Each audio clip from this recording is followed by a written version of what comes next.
là Ly Thị Nhật Mỹ. Em năm nay 31 tuổi, thai của em được 34 tuần và đây là đứa đầu tiên của em. Tôi tên là Lương Thị Hiếu, năm nay 34 tuổi, đang mang thai bé 35 tuần, đang là bé thứ hai.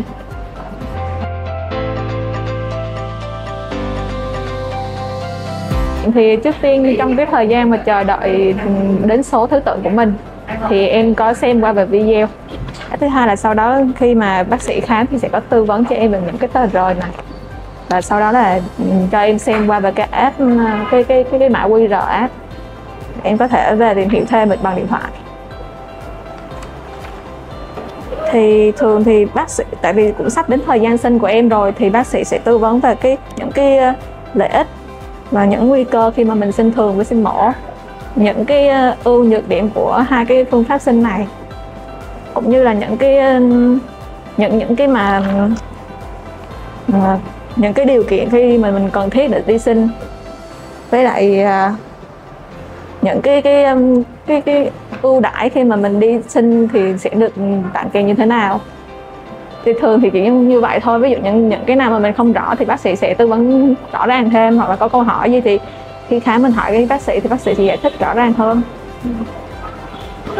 Khi đến khám tại Bệnh viện Sản Nhi Bình Dương, tôi có được tư vấn rất cụ thể và rõ ràng những thông tin trong DAT ạ. Hình thức là tờ rơi, coi video. Bác sĩ tư vấn những thông tin là sinh thường là gì, sinh mổ, những ưu điểm và nhược điểm của sinh thường và sinh mổ, động lực để sinh thường và sinh mổ.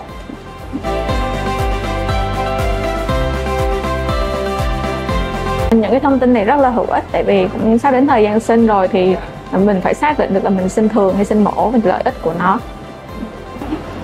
Những thông tin của DAT giúp cho tôi hiểu thêm về cho mình đưa những cái lựa chọn sinh thường hoặc sinh mổ.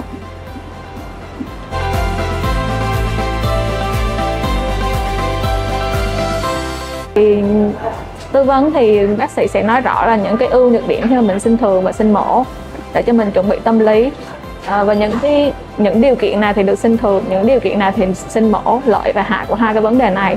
Cái này để cho mình xác định được là mình sinh mổ với sinh thường sẽ có những cái lợi và hại như thế nào để mình chuẩn bị sẵn tâm lý để mình sinh.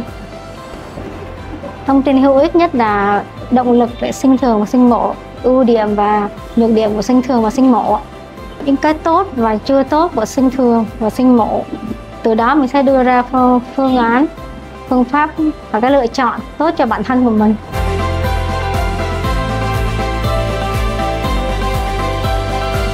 Em nghĩ là tờ rơi thì không thể nào mà nó truyền tải hết được, thì chắc là mình phải truyền tải trên mấy cái ứng dụng như Facebook hay là Zalo gì đó, thì mình có thể theo dõi hàng ngày, tại vì bây giờ ai cũng sử dụng điện thoại thông minh hết rồi thì nó sẽ dễ tiếp xúc hơn. Video thì thường những mẹ bầu nhiều khi đến thăm khám thì có mẹ sẽ nhìn theo cái video. Em có dùng app để mỗi ngày mình tự tìm hiểu thêm thông tin để rõ ràng hơn, mình xác định thêm là còn những cái yếu tố nào mình chưa có hiểu rõ để hỏi bác sĩ.